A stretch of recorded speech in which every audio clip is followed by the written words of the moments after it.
This is a great question. So I'm a year-round resident on Mackinac Island, and we do not have cars, but we're a fully functioning city. So what happens if your child is sick at school? How do you get them home? Because they rode their bike to school.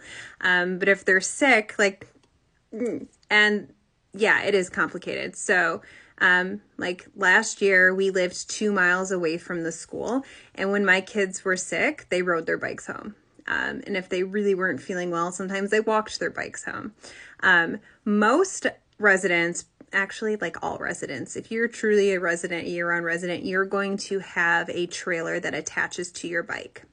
And so last year, my son broke his arm riding home from school because it was icy. We had a really crappy winter. We didn't have a lot of snow. We had snow sometimes, and then it would warm up and melt. Like we had a lot of snowfall, but then it would warm up in between those snowfalls. And anyways, we couldn't use our snowmobiles. So the kids had to ride their bikes in really crappy conditions to school. And so my son broke his arm, really gnarly break on his wrist on the way home from school one day. And then he couldn't ride his bike, I think, for up to a month. So like, how does he get to school if he can't ride his bike?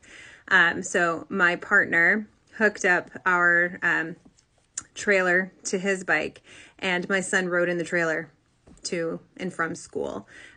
So like that's an option. So most of us, like I said, have some type of trailer or buggy that attaches to the back of the bike that the child can ride in. If they're too sick for that, then like you could call a taxi to take them home. But if I feel like a taxi would take longer, the horses are slower, especially if it's icy or snowy conditions.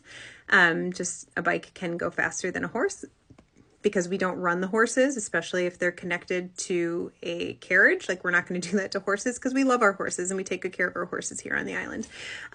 If they're too sick to ride home in the back of a buggy, then you should be going to the clinic. And that's a short distance from the school to the clinic. And then if they're too sick to do that in your buggy, then you should be calling an ambulance to take them to the emergency room. So like, it's not great when you're not feeling good. If your child is that unwell, that riding in the back of a buggy is not convenient, they probably shouldn't have gone to school, type of thing. So, yeah, it's one of those things that it's kind of hard to navigate, and you don't really think about it until you're in the situation and you're like, oh, what do I do? But because of the amazing community and wonderful people here who live here year round, like people got your back and they'll help you and tell you how they do things. I'm really, really fortunate to be living with so many great people.